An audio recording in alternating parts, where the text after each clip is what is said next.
Do you ever want to impress someone so much? Well, this is a great way to do it, making a candy bar cake. Ooh, you'll get some oohs and ahs out of this one. Start out by picking your favorite candy bar, and you're going to want to chop it fine. You can reserve some pieces for decoration that are whole, or you can cut them into diagonals or what. But here I'm using a Hershey bar, and I'm cutting it one way and making very fine little pieces that's going to go into the icing, and there are the decorative pieces. You'll also need a cup of powdered sugar, a cup of granulated sugar, and a softened 8-ounce brick of cream cheese. It's always important when you're making any kind of icing with cream cheese to have it softened.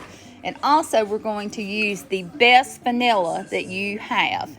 Really good vanilla, nothing imitation. You don't want to know what that stuff's made out of. A 16-ounce tub of Cool Whip and a packet of instant chocolate jello pudding or chocolate fudge. Let's get going. We're going to put a teaspoon of that delicious, wonderful, real Madagascar bourbon vanilla in with the 8-ounce of softened cream cheese. And you want it soft enough, but we're not going to put the sugar, Michelle. Put that thing back down. All right, let's go ahead and beat this vanilla and the cream cheese together. I almost goofed up, didn't I, y'all? Okay, now it's pretty creamy, but we are going to add the sugar now. Powdered sugar, 1 cup, and then a cup of granulated sugar. Then we're going to beat it again. Start off at a slow speed so everything doesn't sling out of the mixing bowl. Then you can, crank it up a little bit. Don't go full force, but probably level 4 or 5 at the most. For about another minute, and then we're going to scrape down the sides and do it probably another minute.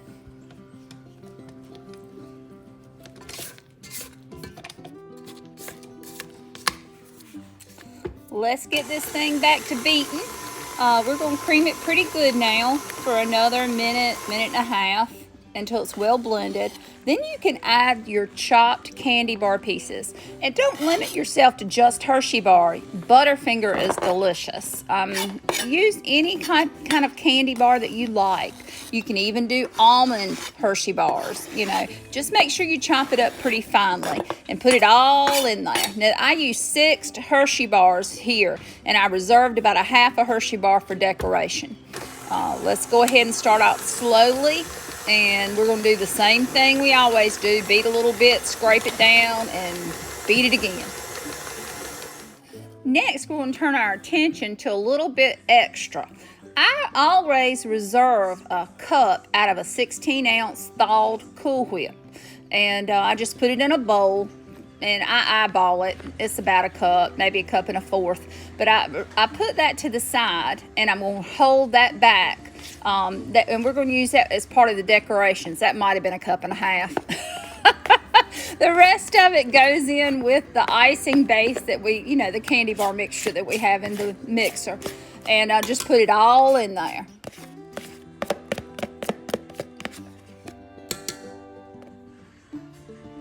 Here we go. Let's do our little thing. Start out slowly. We're going to incorporate this. Now, this time it's really important to scrape it down maybe 2 times because you want to incorporate all of that candy bar, and a lot of it's at the bottom because of the cream cheese is thicker than the Cool Whip. So it may take a couple of times of blending, scraping down the sides. Don't forget to scrape the beater, and we're going to blend it all together, and because you want all of that delicious candy bar goodness in every single bit. So when you pull it up like this, you can see all that chocolate. Okay? Let's get to icing this cake. You can do this on a cake plate, but I'm taking this somewhere, so I'm doing it on a cake round. Always put a little dab of icing before you put down your first layer. And here we have a delicious chocolate layer cake that I made, and I got a secret way I do my chocolate layer cakes as well as my yellow cakes. So put about probably 2 good scoops. That's probably a good cup of icing there. And we're going to use our small offset spatula to smooth it out. Now don't worry about the part that goes over the edge. We're going to need that in a little while. Now we're going to repeat with the second and third layer as well.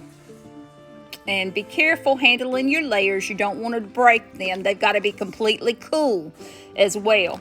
There we go with the third layer.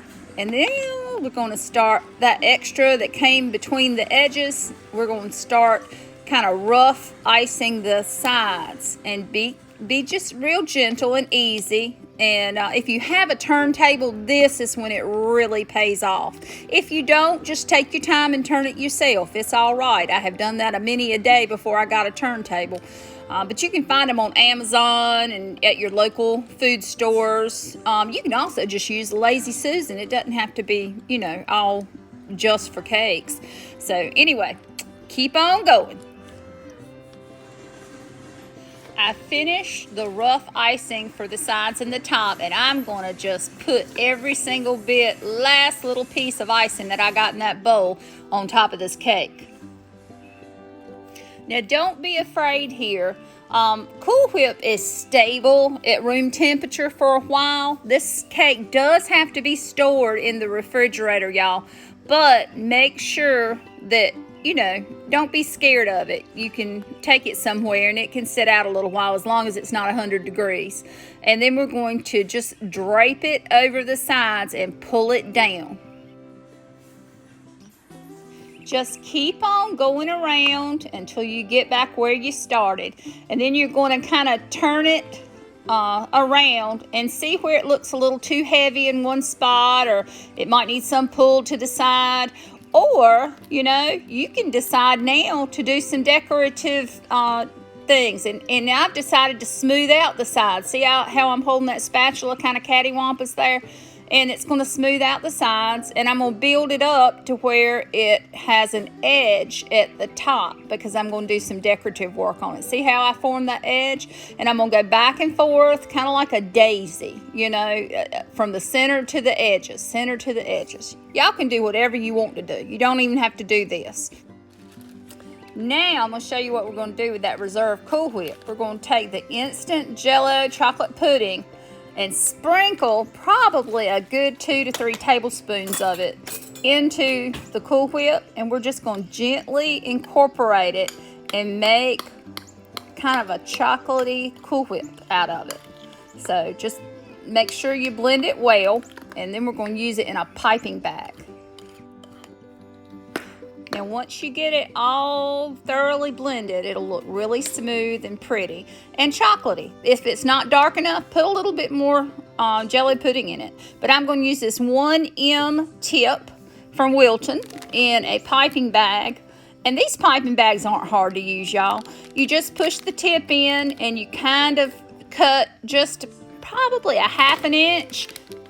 And you can always cut more. You can add back to it. So get it to where the tip is at least got 1/3 of it coming through. Okay?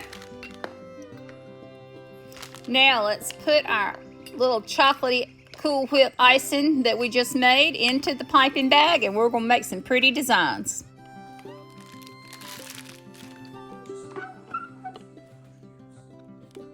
Now that the piping bag is filled, I'm just going to make some swirly outlines starting on one side at the edge and make like a backwards C. If you've ever done a C backwards, that's exactly what it is. You press down and pull, press down and pull. Just remember to do that little swirl. Okie doke, that's not hard. Y'all can do that, right? Now, let's not forget the bottom. We can't neglect it. You can go a straight line. Look how simple that is, y'all. You can just add a straight line, or you can do a scalloped border. You could be as fancy as you want to. You can just put some designs in the middle from the side to add some interesting spots. And I just kind of do it like at 12 o'clock, 3 o'clock, 6 o'clock, and 9 o'clock, pretending the sides are a clock face. Then, add a few swirls on top where we're going to put our candy bar decorative pieces. And this is yours. You do it like you want to. Now this is where it really gets fun, y'all. You can start putting those chocolate pieces all over as much as you want. You can buy extra candy bars and make them different diagonal shapes and geometric shapes is probably what I should have said. But anyway, just add the extra candy bars at top. There's no rhyme or reason. And you could do some chocolate curls or shavings or chocolate sprinkles here. You could add different kinds of candy bars, like in my opening picture. I think I added 3 or 4 kinds of miniature candy bars. So there it is. Now, let's take it one step further. We're going to make something called chocolate ganache. Equal parts of heavy whipping cream. Now, it has to be the heavy whipping cream.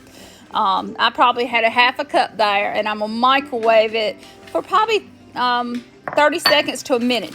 Look at it because you don't want it to boil over. Now I'm going to add the half a cup of chocolate chips to it, and we're going to stir it together.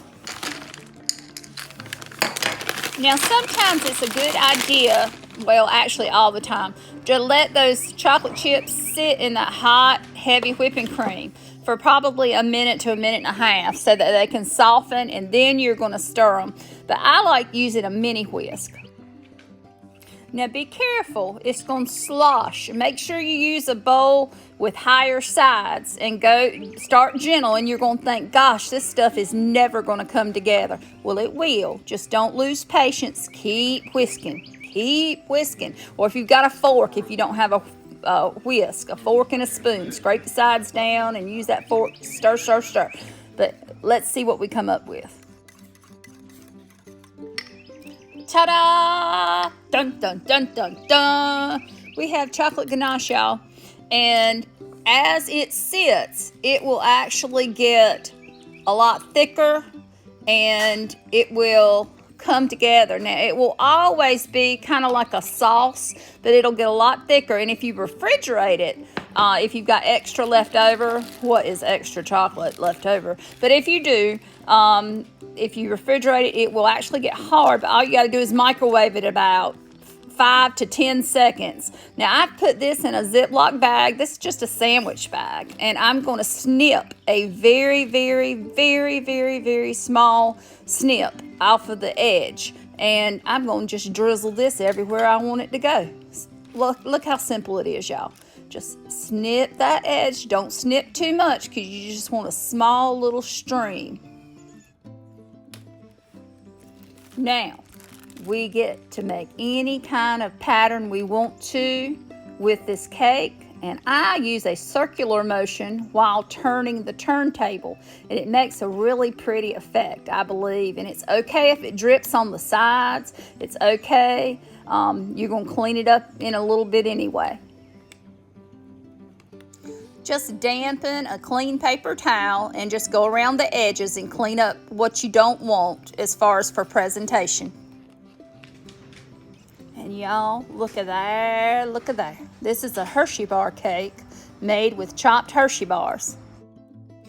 Ooh, you can make this with any kind of candy bar you like. Here I've got some with a big almond candy bar chopped up to it. And you're going to love this dessert, y'all.